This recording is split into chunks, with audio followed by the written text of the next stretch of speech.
Not every company is an AI-first company, nor should every company be an AI-first company.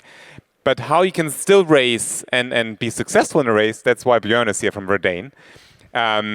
He's going to share the perspective of the investor, what investors look for and what advice he has if you want to raise, and not every gene of your company DNA is actually AI. Welcome on stage, Björn from Verdane. Thank you. Let's see how this works. Great. Okay, thanks so much for that introduction. Super happy to be here and also be part of the group sponsoring this great event. I think they're doing really great work, and for me, like SaaSiest really stands out by being more of a grassroots movement than many of the other conferences. So hope that you can keep up the growth here in Netherlands. So today I'm here to talk about how to attract investors in AI times. Before going into that, let's quickly on me personally. So I'm an investor by education, economist by education and investor by trade, now dating 15 years. And at Verdane, I want to brag a bit because we just actually yesterday announced the close of our latest fund. It's a €2 billion fund that we managed to raise in just 6 months. So I think it's fair to say that we have been successful in attracting investors. And hopefully there are some kind of learnings I can share. Obviously we're kind of fun business, but I mean we're investing in you guys, right? So I think some learnings we can share. All right, so let's jump in. So, like, why is this important to talk about now? I mean, I would say that this topic is always important, but I think actually the economy and market we're in is making this topic crucial, actually. And I'll tell you why. And I'm going to start with a provocative statement, so hang on. So I would say that if you put AI aside, cloud-based software is no longer a very fast-growing industry, right? Which is just free access to capital markets regardless of price.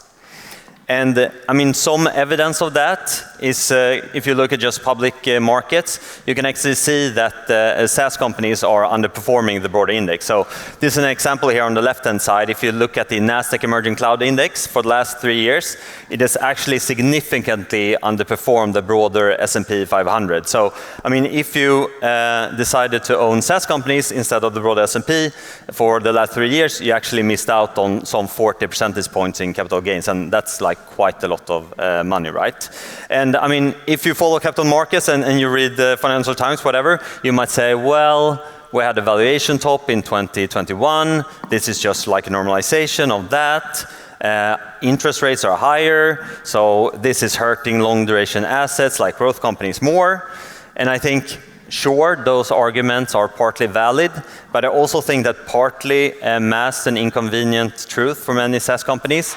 And that is that you don't longer have these massive tailwinds from cloud penetration, right? So, I mean, we've had a decade or so where you could kind of replace Excel, manual work, but also like an installed base of on-premise software, right? But actually, that is more or less done. It's not true for every SaaS company, but as investors, we see that like these opportunities are actually quite scarce. And I mean, to make it even more alarming, I think that many SaaS companies are actually at risk of becoming kind of the new legacy players in their categories, right? Because you have a whole host of new companies joining the market, which are AI natives. And these companies get funding, right? They get a lot of funding. So last year, they actually got a third of all VC funding globally, some $80 billion, I should say. And I would be very surprised if that number is not going up a lot this year. So this is why I think we should talk about this and why this should be important to you. So quickly on the agenda for today. So I'll talk briefly about Verdane. I'm not going to give you the full pitch, but just to kind of put this perspective into context. Then I'll go into like how we assess investment opportunities generally, which I think is still very valid. Then I'll go into like what have changed with AI and how we approach investment opportunities. First on a macro level, then I'll talk a bit about the micro level and how this affects company specifics. And finally, like what we see for the futures. And I think I'll wrap up with some key takeaways and calls to action. And please interrupt me along the way here, like trying to have a kind of a tight session in here. All right, so Verdane is a private equity investor investing in scale-ups rather than startups. So this means we kind of sit between venture capital and buyout or private equity, as you traditionally know it. And this means companies with kind of proven product market fit looking for a partner to support the next leg of growth, really. Today we are 180 people sitting in 6 countries, and we manage about 10 billion euros today. And over the last 2 decades or so, we've made over 400 investments actually in technology and scale up, and out of those like 150 specifically in software. All right, so before I'm going into the rabbit hole of AI, I just wanted to kind of lay out kind of the baseline framework that we use at Verdane when we look at investment opportunities. And like, why is this important to push? I think like AI for us, it's just a technology. It adds a new lens when we look at investments, but it doesn't replace fundamentals, okay? Like the fundamentals are still fundamental for your equity story, right? So at Verdane, like specifically, we have come up with this funny framework that we call the 9 M's, very catchy. What does this mean? Well, we want to invest in companies with massive customer love, in markets with secular growth, with great momentum, companies that either are market leaders or that we think have a potential shot at becoming market leaders in the future. They must have some sort of way to kind of monetize their value creation. Otherwise, like it's not possible to make money on it, of course. At the stage of maturity where you can just control your destiny. Obviously, kind of in management teams that are ambitious and with great talent, executing on a viable master plan.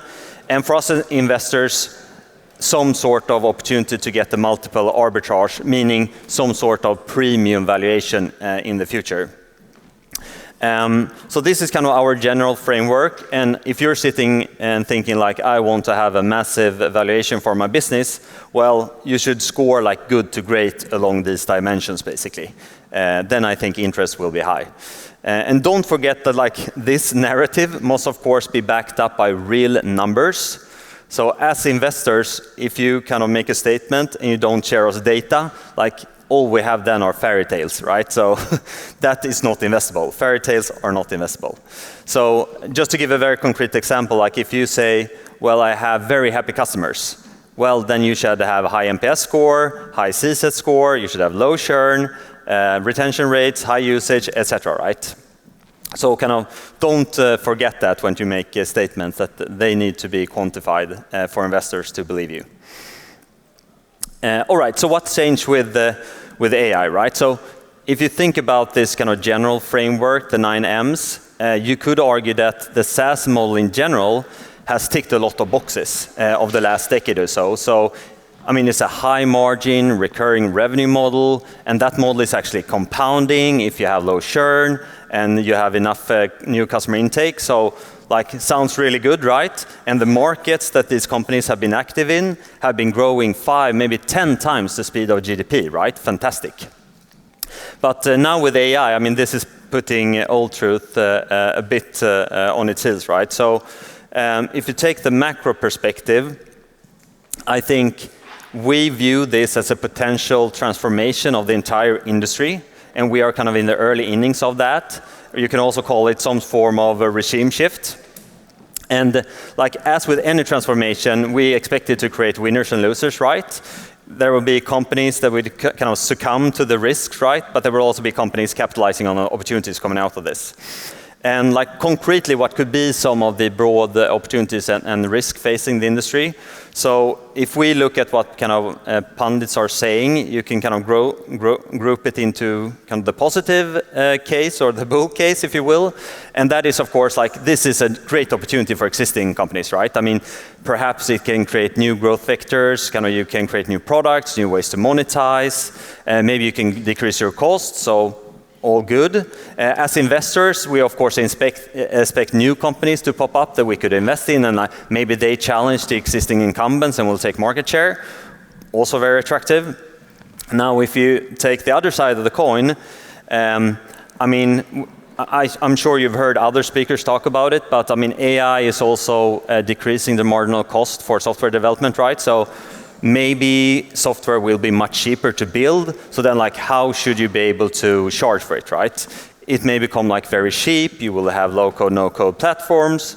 And like extending that, it might also be the case that customers or enterprises, they just make these applications in-house, right? They're like, why should I buy from 10 different or 100 different SaaS vendors? I can just kind of build on top of whatever LLM engine is out there. So I think kind of as you strategize and think about like how do I build an attractive investment case for an investor, like make sure to have these perspectives in mind and try to kind of have a narrative that shows that you are kind of mitigating this risk and you're kind of on the positive side of the outlook, so to speak.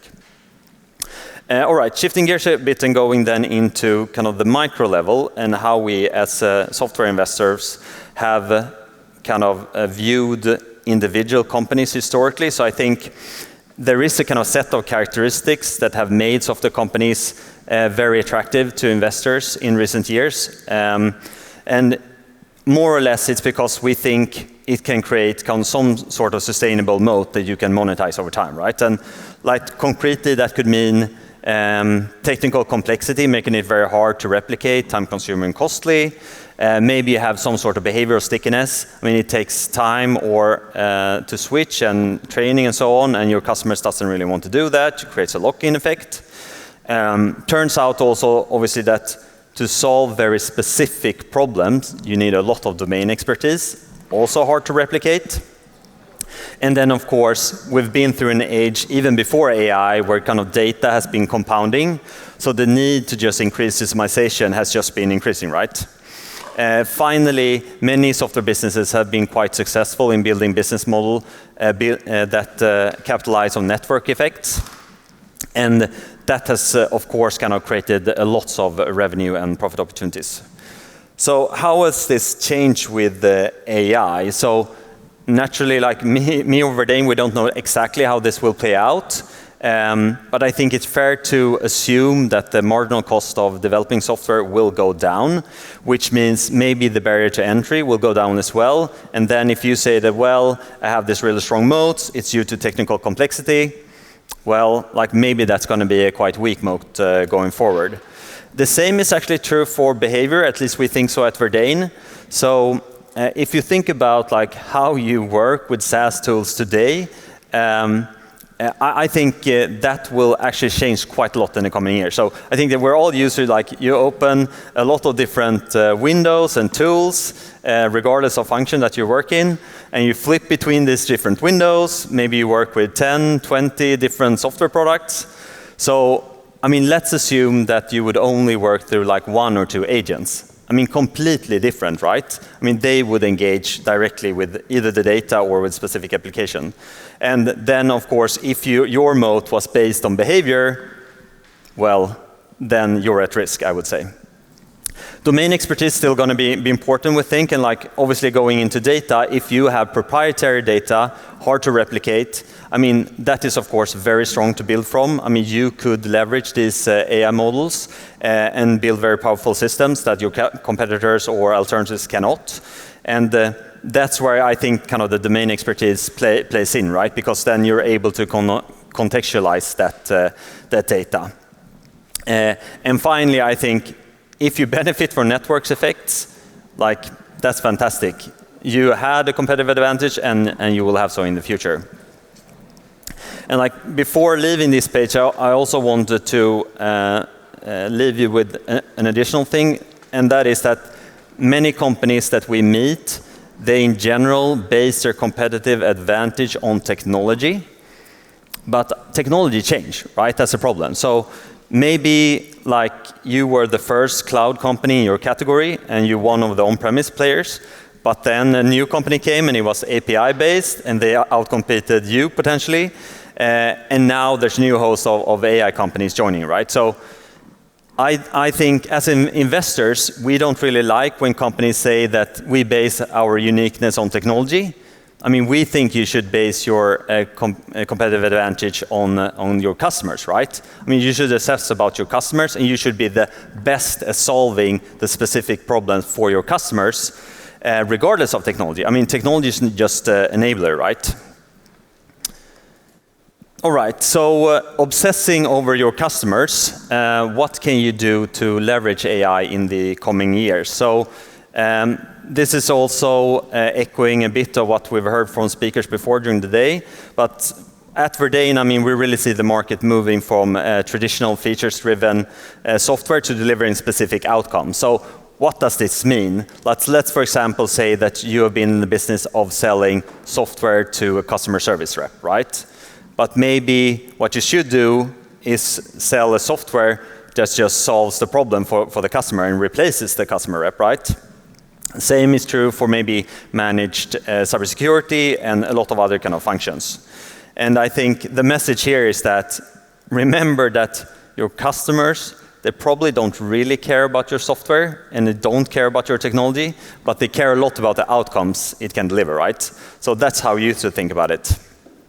And I mean, there's a lot of talk now about agentic AI and how you can kind of leverage that, of course, to kind of build in that. And I also wanted to leave you with kind of a bit of an anecdote here. So in the 1960s, there was this US researcher called Theodore Levitt. He wrote a piece called Marketing Myopia. If you went to business school, like maybe you came across this. So in this article, he basically researched how railroad operators acted in the early 1900s. So they basically kind of dominated transportation, right? They totally dominated in transportation. But then all of a sudden, you had cars, you had trucks, you had planes.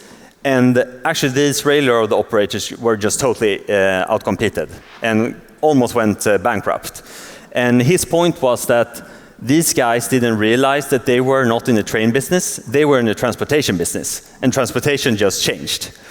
And if you take that to the software industry today, I think that like many are at risk of becoming the kind of railroad operators, right? If they don't change to the new reality. Like, you're not in the railroad business, you're actually in the transportation business. And if a better way of transportation is available, like, you should probably offer it. All right, so to conclude, I think if you're a software CEO, I mean, AI must really be at the heart of your equity story today. But again, it only adds a lens for us as investors, right? I mean, these fundamentals that I went through are still super important. And kind of remember to going through kind of these modes. If you can double down on kind of your foundation in data, domain expertise, potentially kind of build network effects, that's going to be super strong. And that's actually super strong regardless if you're an AI company first or not. And kind of finally, like, don't be a railroad operator. Like, really think about what value your business brings to your customer. Like, is it really a train or is it just transporting persons or goods from A to B, right? And like, make sure to change accordingly. Thank you. Amazing. Thank you. Peter, I saw we have time for maybe one or two questions. I saw there was one very early here. Is it still relevant? Thank you. So Alex van Wiegen, really early stage, but the founder of Onboardly with customer onboarding for B2B SaaS businesses. So we're not there yet, but I am curious, on slide 18, you had one of your 9 M's was maturity. And you talked a little bit about revenue, but what does that ARR look like for those companies? ARR that we target. So I would say typically it's minimum like 5 to 10 million euros would be when kind of a growth equity investor would be in play. Then it depends, of course, how fast you're growing. I mean, the slower the growth, obviously, the larger the base needs to be for it to be investable for a growth equity player. But somewhere around 5 to 10, I would say. Great. One more question from the audience here. Hi. We used to see that triple X on your revenue in smaller ARR, maybe 1 million, 2 million. Then you do triple, double is great. But today with AI, it has changed. So what are you expecting to see in terms of multipliers?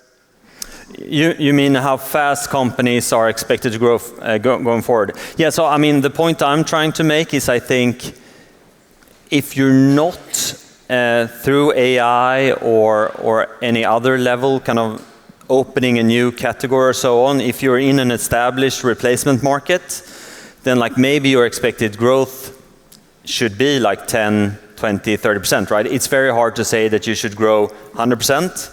And I mean, I think that's also why there's more expectations from investors to show profitability here now. Like people say it's only because we have higher interest rates, but I would say no, it's also because the industry is more mature, right?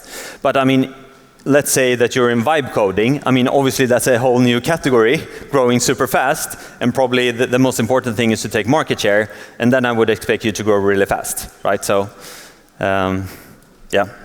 Super good. Thank you, Björn. And in fact, at Float, we have a similar belief, like with technology becoming more replaceable, go-to-market and customer links are so much more important, or become more important, relatively speaking. Thank you so much. Also, you get, give him a hand. This was a very, very insightful talk. Thank you. Piece of chocolate. Thank you. Yeah.